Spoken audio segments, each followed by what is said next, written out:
За өдрийн мэнд.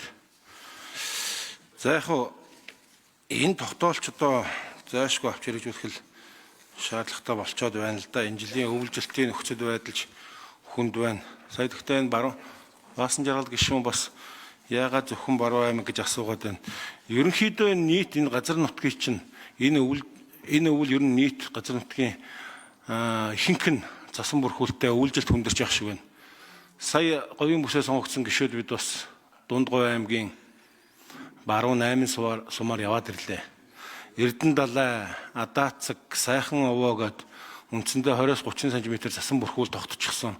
Тэнд бол одоо өвлжилт маш хүндэрсэн байна.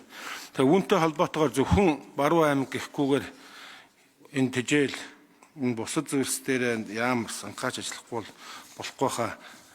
Хамгийн гол зүйл энэ мал аж ахуйн салбараа энэ эрсдлээс хамгаалах, гол нэрийн бүтээгдэхүүний хангамжны хэлтгийн тогтвортой байдлыг хангах, нөөцөө нэмэгдүүлэх чиглэлээр яаралтай ер нь арга хэмжээ аваад ажиллахгүй бол энэ өвөлч одоо их хүнд боллоо. Өнгөрсөн 100 нийт газар нутгаар зуншлаг бас их тааравхан, бэлчээрийн болоод таримлын гарц их муу байсан.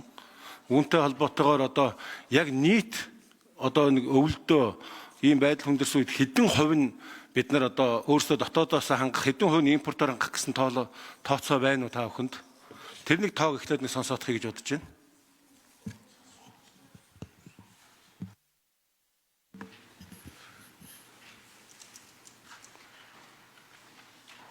Ажлын хэсгээс хариулъя.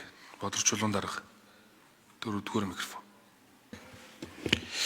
Ганбаатар гишүүний асуултанд хариулъя. Өсөлдөж үйлдвэрийн яамны бодлого төлөлтийн газрын дарга Болорчлон. Тэгэхээр 2025 оны ургацын нөхцөл байдал ер нь яг тариалангийн төв бүснүүд гантай байсны улмаас тодорхой хэмжээгээр ургац алдсан. Бид улсын хэмжээнд нийтдээ 320 мянган тонн улаан буудаа одоо байж аж дотоодын хэрэгцээ 100 хангах ёстой. Тэгээ энэ жилийн тухайд бид нар гурил үйлдвэрлэлийн 270 мянган тонныг одоо нийлүүлээ дотоодын үйлдвэрт. Тэгээ нэг 60 гаруй хувь бол дотоодын үйлдвэрлэлээс хангахаар.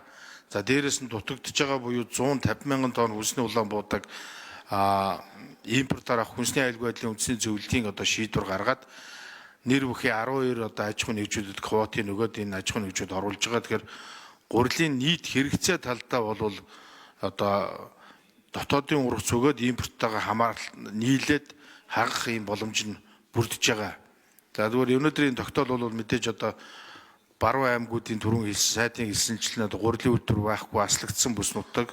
За дээрээс нь баруун аймагуудад энэ жилийн тухайд одоо нэлээдгүй хэмжээний гантай байсан нь улмаас малчтыг бас энэ өвлийг одоо даван туулах нөхцөл байдлын бүрдүүлгүүднээс малын тэжээлийн нэмэлт тэгээ гурилыг оруулж ирэх ийм одоо гишүүдийн ирсэн санал дээр үндэслэж энэ их хурлын тогтоолд одоо засагт эрхийг авах ийм шийдвэрийг гаргуулахаар одоо өнөөдрийн хуралдаанд оруулж байгаамаа.